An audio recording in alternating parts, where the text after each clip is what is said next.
We've talked a lot about different techniques that teachers could use in helping individual students improve their individual papers. But could you talk now about activities or techniques or methods that teachers could use in helping their whole class deal with types of errors that students might make in their writing? The title of my book is Treatment of Error in Second Language Student Writing, but the more I've thought about it, the more I realize that we don't just want to treat error. Treating error is important, but we also want to build students' language skills going forward so that they have a broader and more effective repertoire of linguistic structures and vocabulary so that they can accomplish their purposes in writing as successfully as possible. And so there are some different things that teachers can do to build those different kinds of skills. And so I'm going to talk about several. One is vocabulary, one is grammar, one is style, and then the last 2 points will be about what students themselves can do to build their skills. So about developing independence in writing and teaching students self-editing strategies so that they can learn to find and remediate some of their own errors. And not just errors, learn to make the most effective linguistic choices for their rhetorical purposes. So starting with vocabulary, and I should say that most of my best classroom ideas about teaching vocabulary came from Dr. Keith Folse's book, Vocabulary Myths. Thank you. Very practical, very teacher-friendly book, so if teachers are interested in that. But a couple of specific suggestions, particularly about using reading and writing to build students' vocabulary skills and for the goal of more effective writing. One is to teach vocabulary analysis strategies through classroom intensive reading activities. Most classes, whether they're English classes, language arts classes, even content classes, have readings, assigned readings that they talk about and that they use as part of the content. And you can help students just in the course of their regular classwork by teaching them how to recognize and analyze and research unfamiliar vocabulary within those readings and then talking about some of those things in class. A second thing that teachers can do, and this is going to sound funny because it's not about vocabulary or error specifically, but it's to require and facilitate extensive reading. And by extensive reading, I mean where students self-select things that they're interested in, magazines, newspapers, books, and read for pleasure, for interest, and just have a broader, more authentic exposure to the language than what they might get in classroom lessons. Along with that, teachers, whether it's intensive reading activities that everybody does in the class or extensive reading activities that are self-selected, teachers could encourage or require self-directed vocabulary learning through the use of note cards or vocabulary journals, where students are noting new vocabulary they encounter, doing a little bit of research about that word or phrase, noting it down on a note card or in a journal, and reviewing that vocabulary so that they can continue to build their vocabulary. And along with that, it's not just the specific vocabulary they choose, but the analysis and research they do on the vocabulary that helps them to notice things about language they encounter going forward. So those three suggestions, intensive reading, extensive reading, and self-directed vocabulary learning, are all about taking in vocabulary. But how do we help students then use that vocabulary more effectively in their own writing? So one thing that teachers can do in class is to help them understand help students understand the importance of accurate and effective lexical choices. And they can do that in a variety of ways. They could look at a sample paper that has a lot of lexical errors, for example, and talk about how that impedes comprehension and impedes the flow of the prose and makes it a less effective piece of text. Can also look at professionally written texts written in different ways, like the difference between a formal newspaper article and a blog post, and how, you know, those lexical choices, what are the vocabulary differences in those kinds of texts, and how do those lexical choices make a different kind of impression and accomplish different kinds of goals. So just to understand that the kinds of vocabulary choices you make in writing impact what is happening with the text as a whole, how successful it will be, how clearly it communicates, how well it meets a target audience or genre expectations.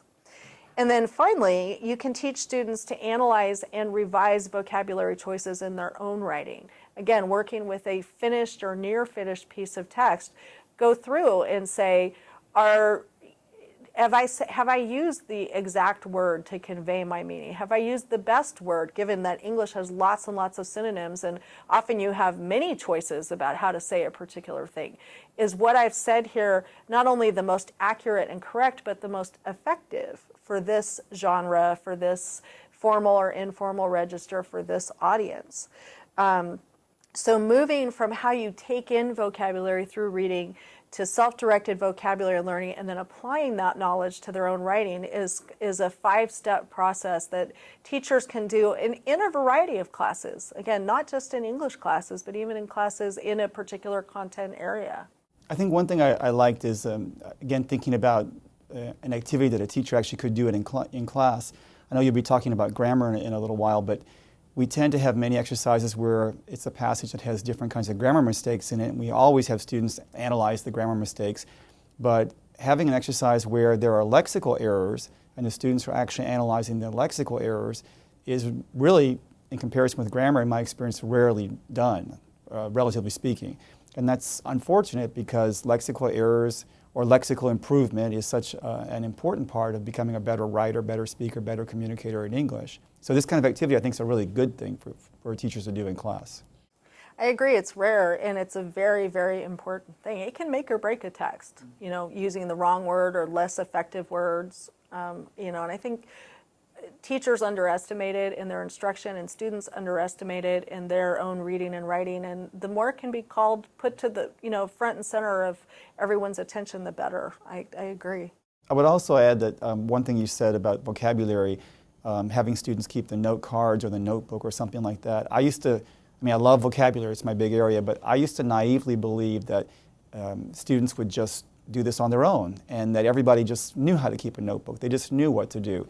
And that's not what I've found. The more I analyze my own teaching and classrooms that I'm teaching in or that I'm observing in, I'm amazed sometimes to see the teacher taking time to explicitly teach vocabulary on the board or write a word down from the reading passage, and then you look around and no one's writing it down, or hardly anyone's writing the words down. So I think it is important, and I can speak for my own self here that I have underestimated the average learner's ability to be an aggressive vocabulary seeker or hunter, and that really is the learner's responsibility after a while.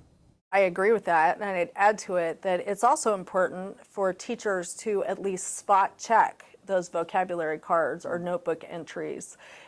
Because sometimes, especially if you make it an assignment or homework, students might race through and, maybe they look up the dictionary definition of the word and, some words have 8 or 9 different dictionary definitions and they pick the wrong one. They don't take the time.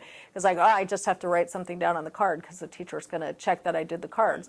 So, and I've seen examples that teachers have brought me of where students do their vocabulary note card and they do everything they're supposed to do, but it's not right. It's not accurate. So, it'd be a lot of work for a teacher to, spot check every vocabulary entry a student made, but to occasionally do it, I think could be valuable, and even to point out in class, well, somebody did their card, but look, here's why it's not right. You have to go through those definitions and you have to be careful or you're kind of wasting your energy in trying to learn this. And again, I think the ultimate benefit of vocabulary cards or journals is not even so much the specific vocabulary that they put into those journals, but just the process of learning to notice and think analytically and do research about vocabulary in that way. Now, let's go on to grammar. And I do have some specific thoughts about how teachers might approach grammar instruction in the classroom. First of all is rather than teaching big, long, multi-part grammar lessons in class is to use mini lessons. Mini lessons, by definition, are short. and they're narrowly focused. So instead of teaching about every verb tense and aspect combination in the English language, maybe a mini lesson on simple past versus simple present, or simple past versus present perfect. So instead of everything you could say about articles, and there are a lot of rules about English articles, maybe just the 3 most important article rules. So brief and narrowly focused. The other aspects about grammar mini lessons is they might include discovery or analysis activities where you use some sort of authentic language sample. Could be a written text, it could be even a blog post or Facebook posts, could be anything, where students observe how the particular structure that's the focus of the mini lesson is used in that text. Not because it's used wrong, but to observe how it's used authentically in an actual text. So discovery and analysis activities, then some brief, clear explication of the structure, the rule, with some clear examples. That's the part I think we're most familiar with, but it can be the hardest part sometimes. Then practice activities where they're manipulating some practice exercises. Again, those are common, but the final step that's often overlooked by teachers and is maybe the most important is applying the topic of the mini lesson immediately to their own writing. Teachers know, any teacher who's ever tried to teach grammar knows what it's like to teach a grammar lesson, maybe even give a quiz or give exercises, and the students do beautifully on the quiz, and then the next week they write a paper and it's like you didn't teach them anything. So the key to bridging that gap is you go in the mini lesson to pulling out a paper they've recently written or a paper that they're working on and do a peer or self-editing workshop and seeing if there might be some other options or some corrections they need to make.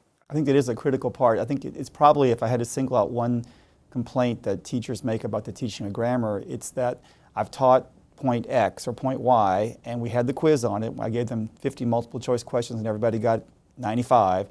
And yet I ask them to do something independent or original, like a speech or talk about something or write a paper, and that error, which in theory they shouldn't be making because we've covered it and you got 95, pops up everywhere.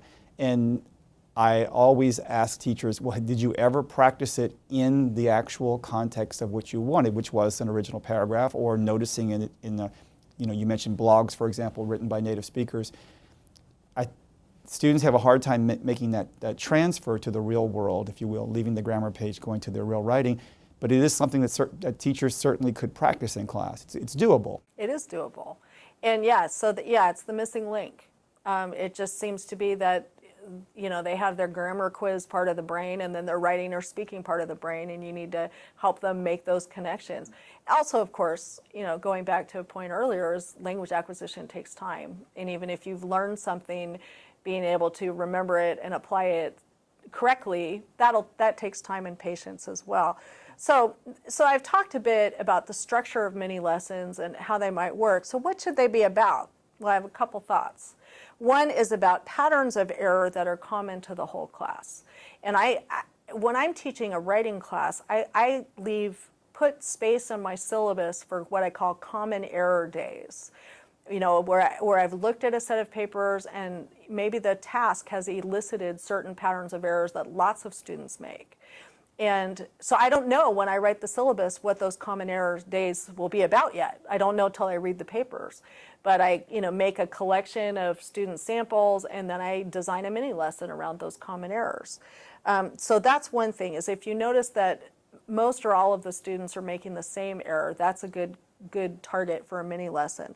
Another mini lesson target, it goes beyond error to build awareness and control of grammatical structures that might be elicited by specific writing tasks. For example, tense shifts for narratives. This is a problem a lot of student writers have, even native speakers, is that when they're telling a story, going back and forth between past and present tense. So if you're doing an assignment where they're going to have to tell stories or use narrative, that could be a great thing to get ahead of and just work with them, design a mini lesson around. Appropriate use of the passive voice is another one, especially for more advanced students like in high school.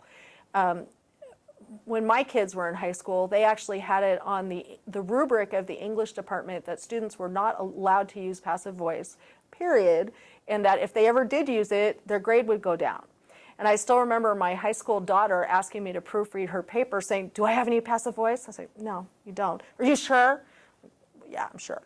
And I always wished I could go in and explain to teachers, it's not that you should never use the passive voice. There are appropriate uses of the passive voice. And some genres, especially in the sciences and other circumstances, expect it and require it. And so it's too oversimplified to say never use the passive voice. So you could design a mini lesson on what is the passive voice, how is it formed, when is it appropriate, when is it less effective.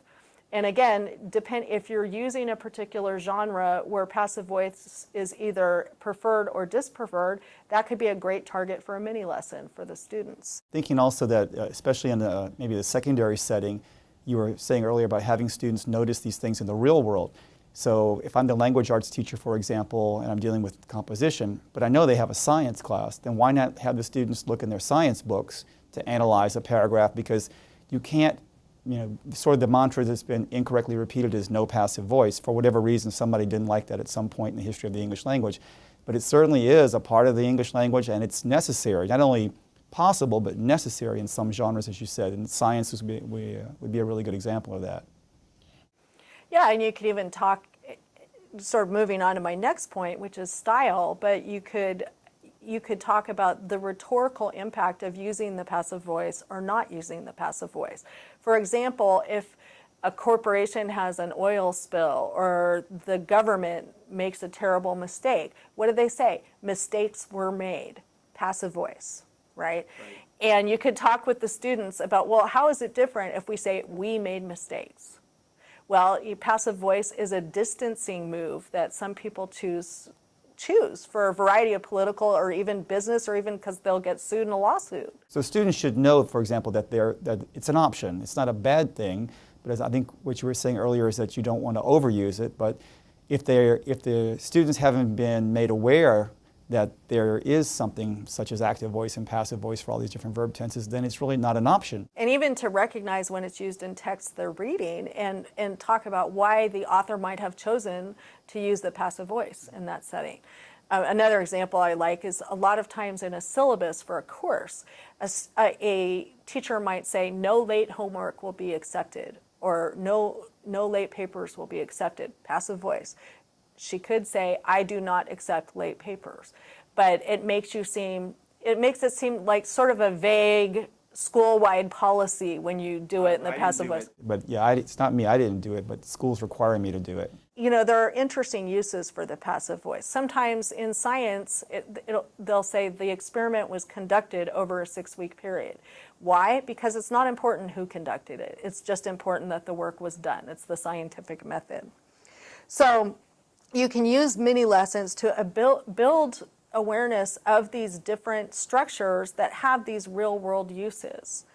And then, as I said, any grammar instruction, whether it's on patterns of errors or structures they might find useful in upcoming tasks, should be followed with immediate application to students' own writing. Now, style is different than it encompasses both vocabulary and grammar, and it kind of goes beyond it. So a lot of times teachers will prematurely focus on students' style, how they construct sentences, what words they choose, and their criteria tends to be, well, these are things, I would say this differently if I were writing it. And that's different than an error, right? So I think teachers might work on writing style with more advanced learners who have generally good linguistic control or linguistic repertoires. Let's take your writing to the next level. Let's make it sound more sophisticated or more paired to the task or to the target audience. With lower level English learners, you probably want to focus more on errors and vocabulary and things that they need to just build that baseline of linguistic control so that they can write successfully. So I think style concerns are really for more advanced learners. But when you are working with style, you can talk about things like register, formal and informal, written or spoken. You can talk about genre, different disciplines, different types of professional writing tasks.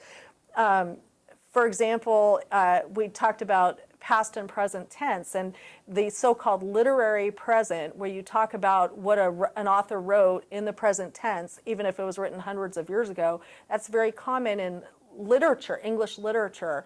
But in history or social science, where they're talking about work that's recent, they use the past tense. So you can talk about how genre helps control style. And of course, audience. What does the audience know? What do they not know? What's going to offend them? What's going to impress them? What's going to persuade them? So you can talk about all of those things, register, genre, and audience, in relation to specific writing tasks that students are going to do. I think it's also good, especially for English learners who are younger, to teach the basic distinctions between casual and formal writing styles.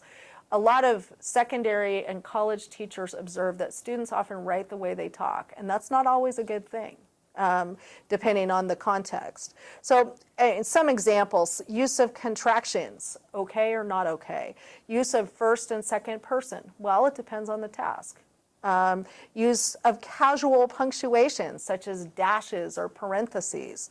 Use of sentence fragments, which we think, oh, sentence fragments, they're always wrong. Well, they're used all the time in advertising, in literary texts, in journalism. So you can teach, well, this for more formal academic tasks, here are things you might want to stay away from.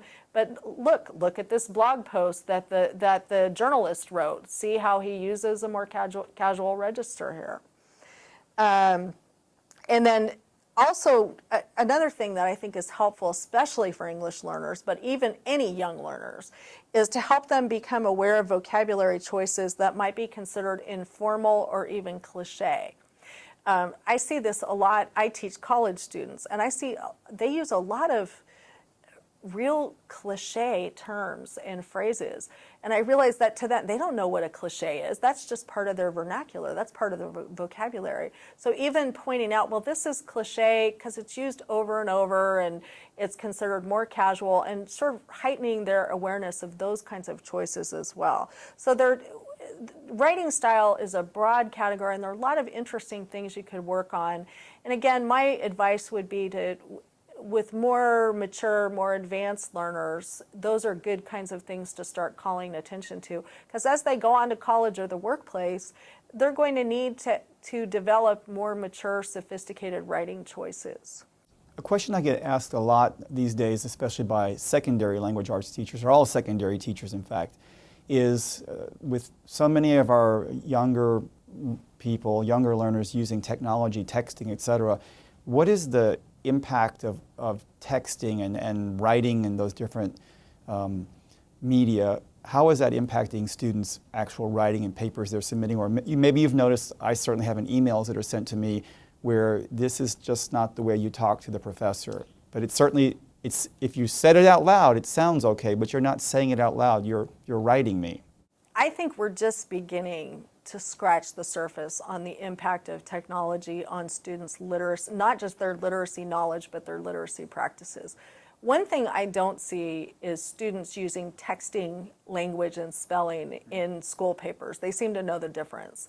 Just in the same way they might use a lot of foul language with their friends and on their Facebook posts, but they don't when they're talking to their parents or their teachers. They get that there's a distinction.